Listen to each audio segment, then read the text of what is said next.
Yeah. Please tell me that I can't, that I won't, that I fail, that I'll never make it out, yeah.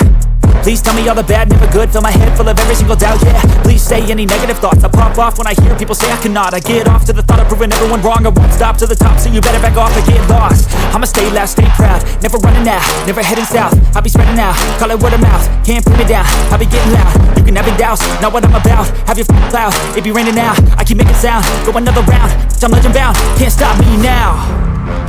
You don't wanna fuck with me, a slow burn like a disease.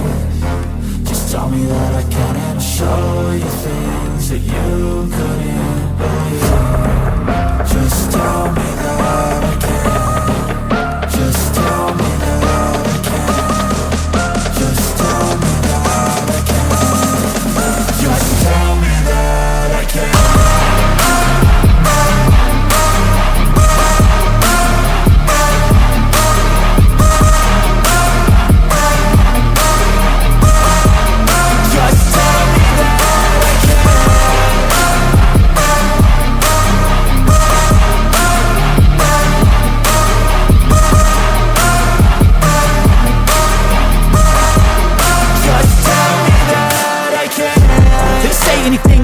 Cause I just wanna hear it out your mouth, yeah. Give me fuel, it's a tool that I use to go ahead and run my mouth, yeah.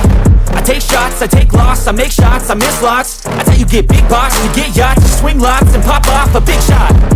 I ain't done chasing, got big dreams, bigger things, impatient. Who's at the top think they need replacement? Who's at the top think I'm gonna erase them? Face it, I don't give up quick, I don't give up shit, I won't give up this.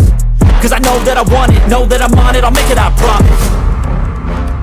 You don't wanna fuck with me, a slow burn like a disease. Just tell me that I can and I'll show you things that you couldn't believe. Just tell me that I can. Just tell me that I can. Just tell me that I can. Just tell me that I can.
What's up, everybody? Thank you for joining me on another episode at the Night's Watch here, presented by me, Fisher of Spam.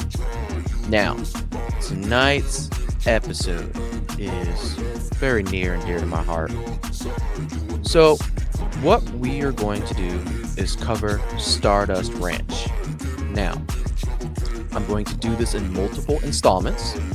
So, you're gonna see this generic little intro thing at the beginning of each one that I do.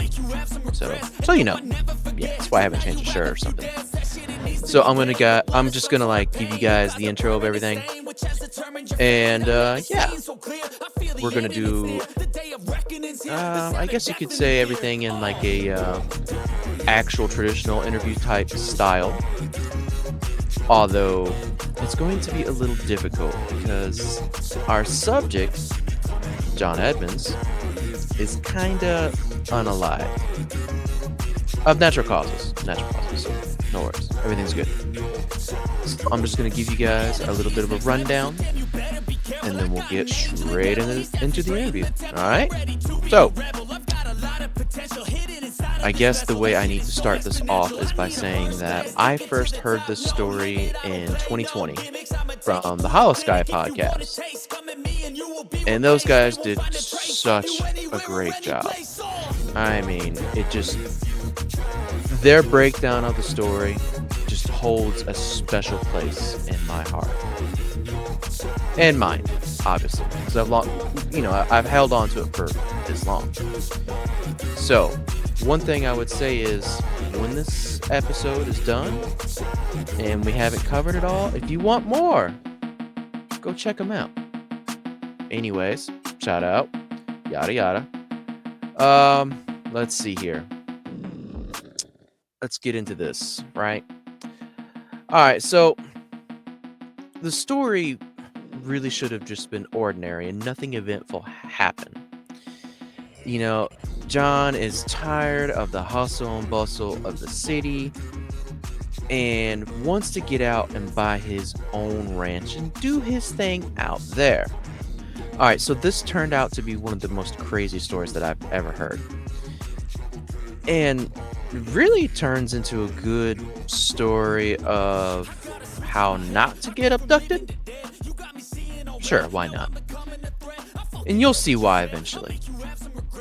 But this guy, he's a legend, you know. And let's see here. Originally, he's from Evanston, Illinois. He was a psychiatric counselor, and he had his own practice in Arizona eventually once he moved out there. You know, one thing that was interesting was that when he went out to go and buy this place, you know, it stuck with him. They looked at multiple properties, him and his wife.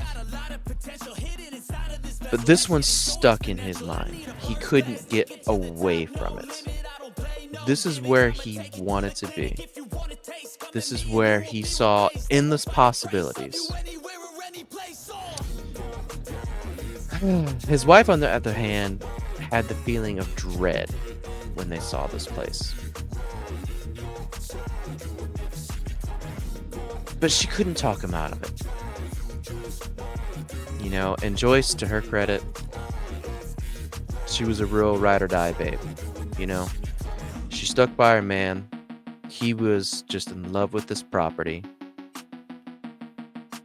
And they decided that this is going to be it. This is going to be the forever home. So,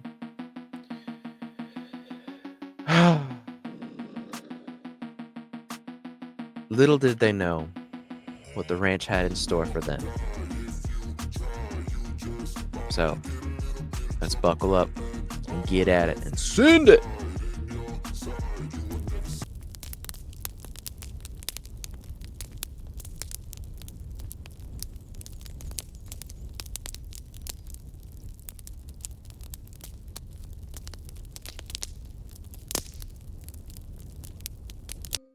All right, everybody.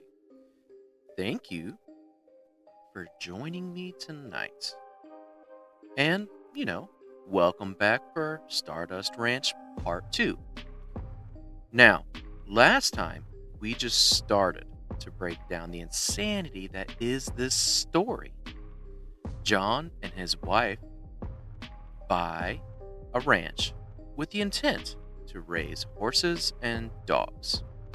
Now, craziness ensues, and all hell is starting to make itself known. John is already getting tired from this fight, as honestly is a lot for one man to handle. He decides to talk to his wife about it. Now, she is worried and upset by everything, but she decides to support him in any way that she can. For John, that's all the motivation that he needs. The initial encounter gives him a bloody nose, but he isn't going to give up so easily. John is now ready for war, and he is determined to win at any cost. I hope you all caught part 1, and part 2 is going to start getting, I guess, intense. So yeah.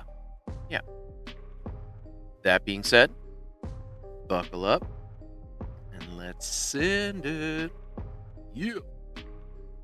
All right. Now, with this new declaration of war, how do you start things off exactly? Well, I start by doing a little bit of field recon, or perhaps you could say counter-espionage, perhaps. Anyway, I started talking to people about what was going on with the animals and to see if any of them had similar type problems. Well, as it turns out, yes, they all did to some extent. So I decided to try and get law enforcement involved. Now, when they came out, it was the normal stories you hear about their responses. Nothing they could do about it, yada yada. But they did say that off the record that they felt as though it was a non-human presence doing all this stuff. But they were powerless to do anything about it. Wow. Okay. Well, first, I'd say it's a good reassurance that other people in your area, or at least understand what you're going through and can relate. But it's a little sad that, it was so prevalent at the same time. You know what I mean? But, good news is you're not alone.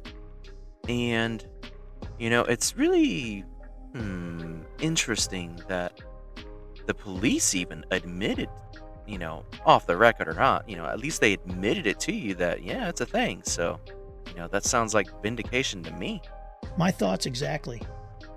Now, on one hand, what in the world am I supposed to do with that? From what I could tell, it was just a go with the flow type of situation that was just the normal state for things out there. Your animals would every now and again just get mutilated by an unknown and non-human presence. You just got to accept that and do as the Romans do, I guess. Well, obviously, I'm not going to just accept that, but in the meantime, life goes on. I remember one time, not too long after this, my wife and I decided to go out to a nice restaurant and eat dinner. Now, naturally, I get done and ready long before she does. She tells me to just go and chill out, and she would be done when she was done. So I'm like, okay, I guess, and go out into the living room and turn on the television. Now, it's honestly not too long that I'm out there when I hear her say, okay, I'm ready. So I turn around to look, and I'm just blown away by her. Oh? Was she all dolled up for you there, man? Oh, yeah. She looked absolutely stunning. Her hair and makeup was done to perfection, and she had on an absolutely gorgeous red dress. Now, I was a little surprised she had decided to get this dressed up, but I wasn't about to complain. It would seem as though she had decided to make sure that we were going to have an excellent night. All right. Giggity, giggity. My thoughts, too. So naturally, I get up as she says, I'm ready, again, and starts walking towards the truck. I do a quick check on things at the house, and then meet her at the truck. We drive to the restaurant, and all is fine and normal. We mostly start off with small talk and such about her work. Oh, well, that's nice. What is it that she does? She works for the FBI. Wait, she works for the FBI? Yes, she works for the FBI. Okay, I feel like that's kind of important background for all this, don't you? Really? If I can't trust my wife, then who can I trust? Yeah, I mean, that's a good point.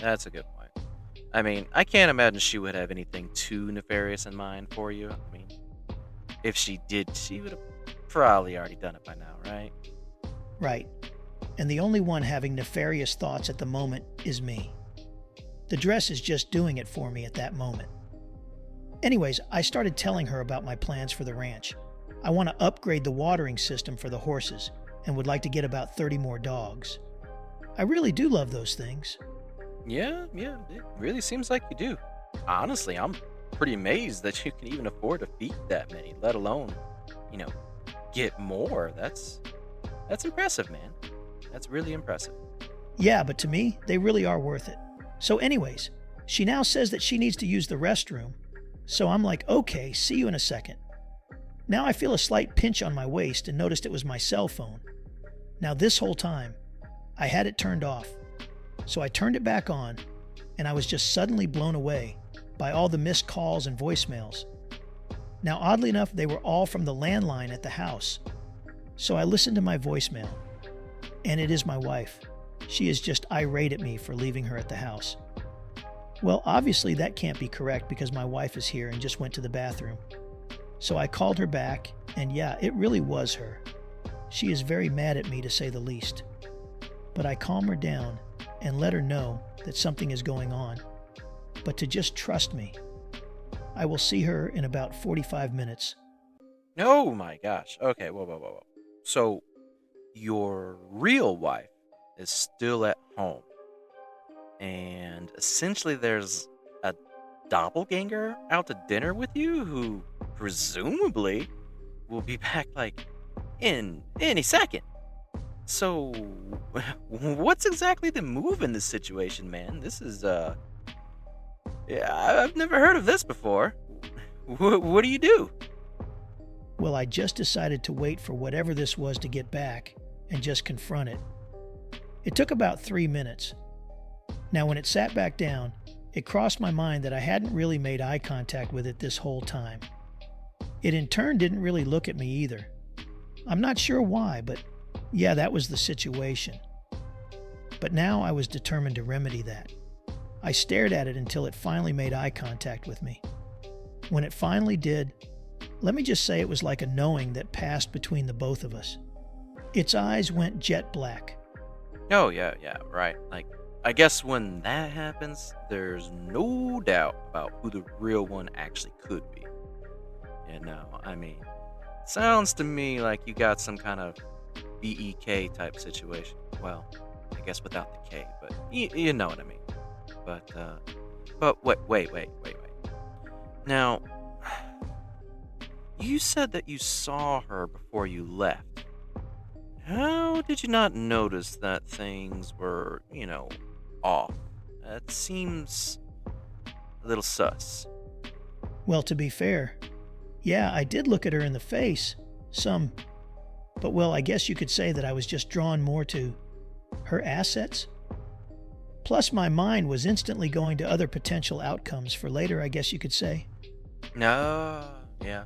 Okay, well, you know what? That's fair, man. I mean, I probably would have been doing the exact same things if I was in your shoes, I imagine. So, yeah, good call. I mean, I have a pulse, But yeah, so when that happened, my mind was made up. I just got up and walked out. I am not fond of being played. I don't care what it is or where it comes from. Some things just cross a line, and there is no excuse. I ain't playing that game. So I just left. Ah, nice. Just stick that shapeshifter with the bill. Heck yeah, man. That is such a boss move right there. Good job, brother. I mean, yeah. Epic. What a legend. Perhaps I should have made sure the drinks were there first and ordered an appetizer. Ordered the surf and turf or whatever was most expensive before I ditched it. Hindsight and such. But this wouldn't just be a one-off. It actually happened to the both of us multiple times. Each time it would be very convincing too. It would take a good bit of time for both of us to realize something was off about the imposters, but eventually there would be a tell, I guess you could say. Yeah, it's as if you were under some sort of spell or, I don't know, perhaps a glamour or something, that would only last until something just slightly off, happened. And that was just enough to break its hold or power or whatever.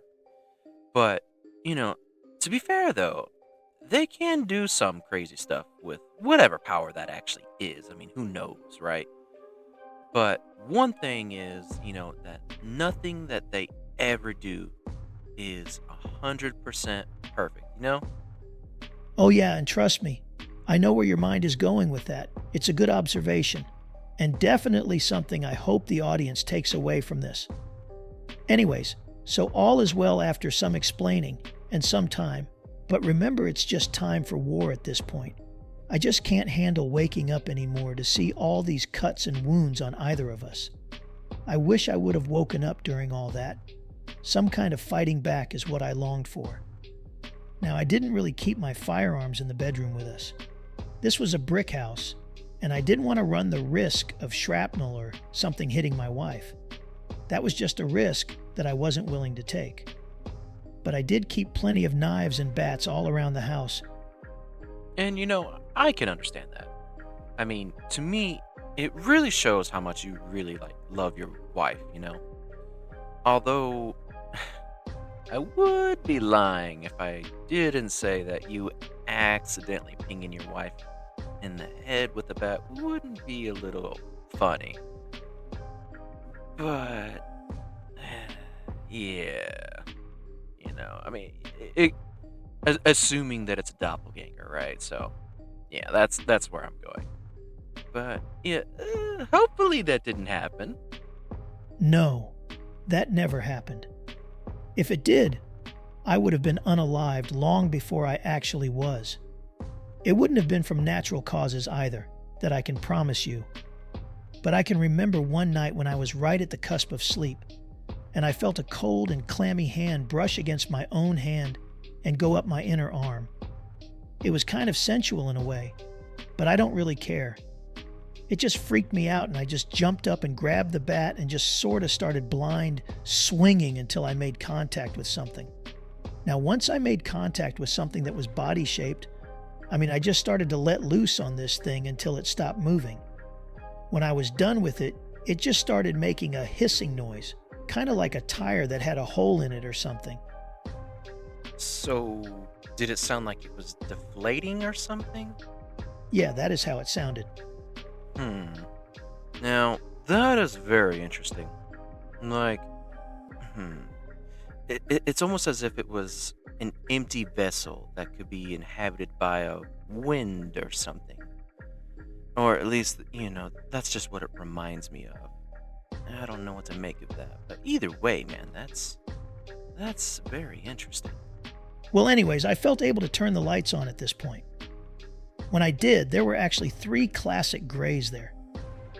They were about 4 feet tall, big heads, spindly armed, and black-eyed. They got up and just phased out, I guess.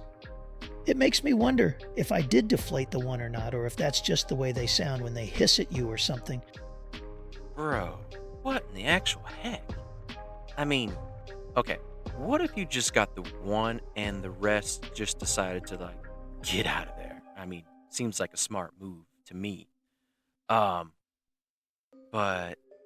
wait, what about the one you did get then? Did its body remain or something? Well, that's a bit of an odd thing about them. It doesn't matter if you get them or not. Unless you take the head, they will just kind of phase back to wherever they came from, is the best way I know how to describe it. Well, you know what? In my mind, I'm going to pretend that your efforts were successful for at least that one. The other critters, whatever. But, hey, for that one, I say at least, just take the win, man. Heck yeah. You whoop that thing's butt with a freaking baseball bat, brother. That's pretty cool. Take the win. Perhaps. But either way, I did manage to take a few out in time, But this was the catalyst for us to start to try to up our game. We both had a face now to know what was messing with us. They also became more brazen about showing themselves when they would start messing with us. I remember one time after they started making daytime attempts at us, that I got a bat that I now had stashed all over the house. I managed to get the jump on it and pinged it right in the head as hard as I possibly could. Now it got knocked back pretty far, but it just looked up at me and hissed. Then it just phased out of reality again. Now understand that when that happened, it was extremely frustrating to me. Joyce agreed with me that it was time to start shooting. Now I was super excited about the prospect that I could finally have proof to show for my efforts. I was going to present a body, no matter what this time. Nice. So, how did that work out for you? The dang things turned out to be bulletproof. I shot plenty of them, but it didn't have any effect whatsoever on them. Well, that sounds about right, though. I mean, plenty of people have talked about getting a shot off on not just these critters, but plenty of others as well. I mean, it seems as though every time it doesn't seem to matter too much. It's strange. It just doesn't work. But, it makes me wonder if it has something to do with the lead in the bullets. Like, we have plenty of old legends and stuff about, say, silver bullets or, something along those lines. I wonder if we use something else, if we would have different results. Like, I know they make pure copper bullets now, and copper is like a transition metal or alloy, whatever, something like that. But it makes me wonder, like, how well one of those would do in that situation. But then again, there's other legends we can look at, like, say, Baylor, and see how they don't seem to like iron. So I wonder if there was a way to make iron bullets. I wonder if that would do anything. But, well, now that I think about it, probably iron would probably be a little bit too heavy. But I bet it would work really well in like a shotgun shell. Yeah, that would be much better. But yeah, what do you think, man? I don't know. I do know that most bullets are jacketed in copper, but perhaps it's just not enough. Silver isn't exactly cheap anymore, and ballistically speaking, they suck as bullets. But iron, on the other hand, is very interesting. I will get to that eventually, though. I promise. So anyways, as part of running a business, it came time for me to start trying to figure out tax time. If there is one thing more scary than all of this, it is the IRS. Now, as I'm getting my taxes done, me and the guy start talking. He is interested in what's been going on out there. Now, he was a nice, sweet guy and was also a Mormon as well. He essentially asked me if I had considered doing an exorcism on the place. Honestly, I pretty much didn't care, but he was pretty adamant about it. So I figured, why not?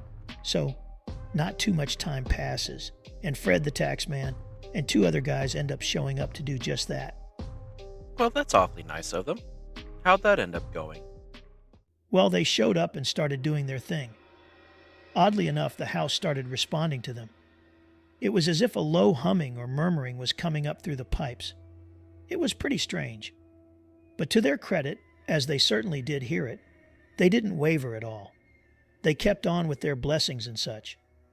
They went room to room doing their thing, as the noise from the pipes just seemed to be growing louder and louder.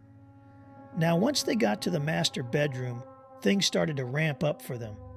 One guy started to become very distracted. He was unable to concentrate, perhaps, and started reacting to the presence. Fred had to break his concentration to try and deal with him, but that was apparently a mistake.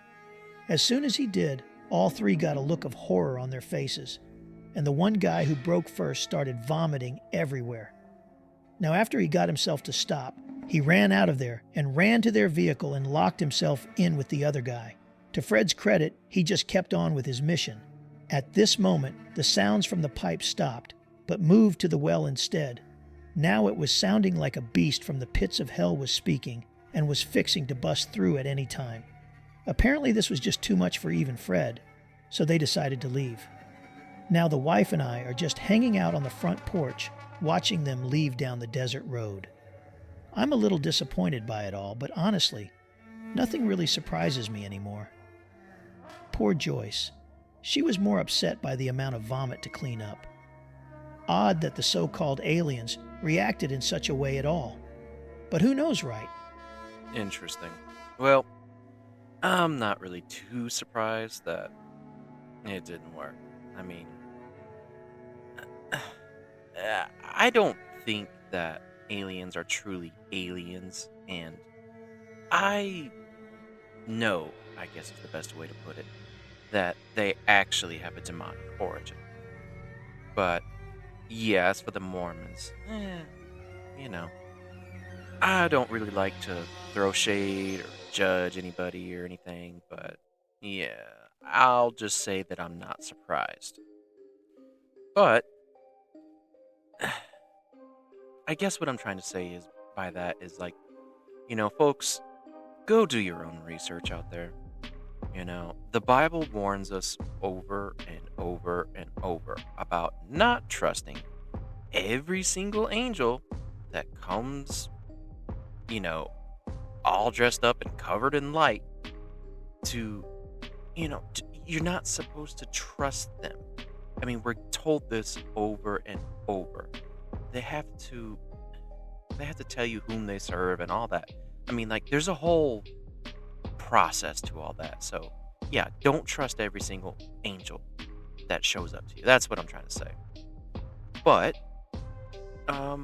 I do know that also there is a very interesting, is probably the best way I would know how to describe it, but interesting connection that they have to, like the Mormons, that they have to certain dark occultic organizations, like not like Mormons themselves, but like the whole, I don't know, organized religion? No, the whole organization itself. Like, they have some very strange, I wouldn't necessarily say friends, but associates that they are pretty buddy with, and I find that to be disconcerting. But either way, look, it doesn't matter, everybody out there in YouTube land, I love you. I don't care what you are, I love you. So do your own research, and yeah, I'll leave it at that. Well, anyways, after all of these events, I started to become a very light sleeper. I remember one night, I awoke to my wife floating about 3 feet off the bed. Ooh, that's never good. But hey, I imagine that the sudden draft of that blankets being removed was a pretty good alarm bell, let you know what was going on so you could wake up. Yeah, it didn't help. That's true. But yeah, she was floating about 3 feet off of the bed. Now I spring up out of the bed and start trying to figure out what is going on, as this is new. I ran my hands underneath her and above her, looking to see if there were wires attached or something, but there wasn't anything there. I started off whispering to her to try and wake her up. Well, that didn't work, so I started yelling at her. She did wake up for the briefest second there, but instantly went back out. Now I just didn't know what to do, so I just pushed her back down to the bed. I got her there eventually, but needless to say, I didn't sleep much for the rest of the night. The next morning when she woke up, I tried to talk to her about it, but she didn't remember anything at all. It's odd how that works. Now, I've experienced something similar to that when I had something come into the room and my wife reacted to it in a spiritual manner. She also had no memory of doing anything when that happened. Like, there was zero remembrance. She was actually in shock that she did it at all. Now, I guess the difference is, mine wasn't floating, at least not that I recall anyways, because honestly, I was too distracted, I guess you would say, by, whatever was touching me, because whatever was touching me was causing me pain in that area. So, yeah, I didn't really check anything else. So, I totally understand.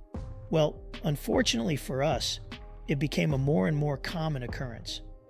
Sometimes I would even wake up to her not being there at all. I would go and look for her, and then find her floating in random places in the house. I wish I could just turn on the fan and blow her like a balloon back to the bed. One night, I get woke up by her floating, and this time moving towards the door. I managed to secure her once again, but this just kept on happening. One night, I awoke to the same thing, only this time she was floating down the hallway away from me. Probably not the best idea, but I decided to just let it happen for a bit and follow to see where she went. This time she was floating towards the back door to get to the outside. I did try to grab her by the ankles to bring her back to the ground, but it was as if nothing I did in the past would work this time. Then, to my surprise, whatever was floating her phased her right through the wall to the outside. Now, I knew that they had to be taking her somewhere, so I went out to look. Can you guess what I saw out there? Shot in the dark here, but I'm gonna go with UFO for 200. Bingo.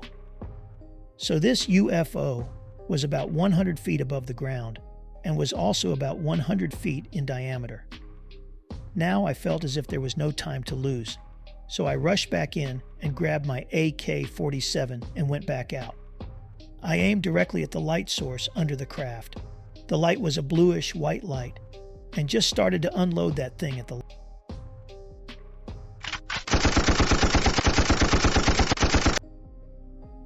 Up until now, firearms didn't work on these things.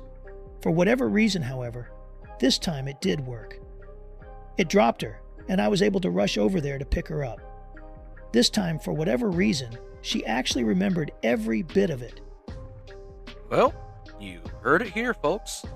AKs save lives and prevent abductions. The more you know. True story. Stay strapped or get clapped, folks. Anyway, here's another story from around that time you may find interesting.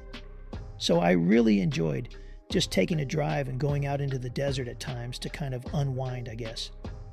Now I go out there that day, and I got 2 of my dogs with me and my .357 Magnum. Now in my walking spot, there is a good-sized hill a little ways away from me, so the plan is to walk to it. Now we get there, and at the top, when I looked down, I noticed inside of the vegetation there was a barren circle, so I decided to go down to it and investigate. When I got to it, I noticed there was another smaller circle inside of it. The interesting thing was that this second circle was made of shoes. Wait, a circle made of old shoes? What in the world is that? I don't really know. I was honestly shocked by it. Each shoe had its other side, so they were in pairs, and the circle was about 100 yards in circumference. Now, oddly enough, the shoes were also all pointed to the center of the circle. Oh, another interesting detail is that they were all kinds of shoes. Men's, women's, children's of all kinds, right? Really strange stuff. Now, I started bringing a camcorder with me for odd things like this to document. Problem was it was still in the truck. So the dogs and I go to retrieve it and head back over there. We get to the truck and I load a tape in it, but then I feel an electrical sensation come over me. Like all of the hairs on my arms are standing straight up. I turn around and lo and behold, there is a triangle-shaped craft over top of me. The electrical sensation intensifies, and I black out staring at this craft in the air. That's the last memory I have before waking up. Okay, well, my mind was going towards, like, you stumbling on some kind of, like, silly artwork site or something that a hippie made, but the triangle craft seems to take that a bit out of the equation. So, I do know that supposedly the triangle crafts belong to our military. They are called the TR-3B, I believe. but the shoes give me like a whole missing 411 type of vibe. I don't know. But I mean, I can't think of a reason why the military would have anything to do with that. But perhaps the circle was new and they went out there to check it out and investigate and saw you and was like, oh no, he can't see us, so they incapacitate you and then they go on and take care of the rest of their business. I mean, I don't know. But you did say something there I want to highlight, I guess you would say. The electrical feeling. Nice. It's the breadcrumbs, folks. I have no earthly idea at all what to make of it, honestly. There are a lot of one-offs that are just odd that I have no memory of. One time I apparently disappeared for 18 hours. All I know is that I woke up a couple miles from the house, in the desert, and was completely naked. That wasn't a good time. Well, I bet that made for an interesting ordeal for getting home. I'm sorry. Yeah, you could say that. Honestly, I don't want to talk about that, though. Yeah. No worries, man. No worries. I mean, we all have some embarrassing stories that, I'm sure would be entertaining for others, but kind of painful for, us and the retelling and all that. So, yeah, I get it. No worries. Thank you. I appreciate that. My mind tends to wonder if the mountains have anything to do with all this, too. I live in the Estrella Mountains, and it is said by the Native Americans there that there are portals in the mountains that link to other worlds.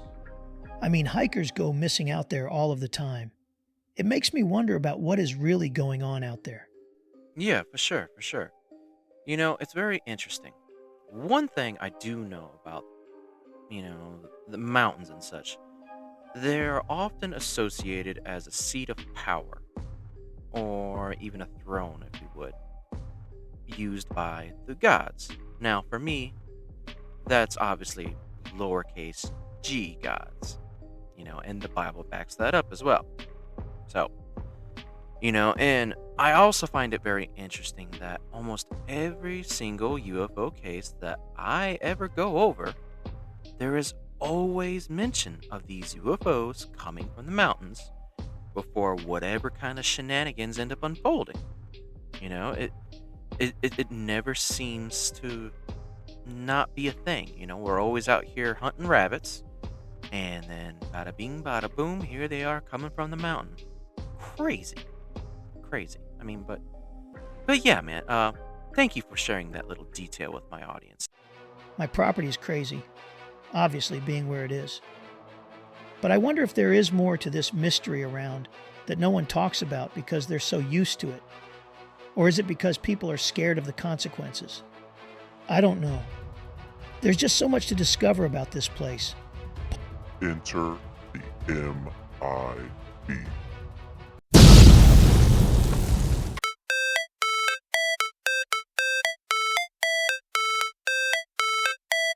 How it's supposed to feel.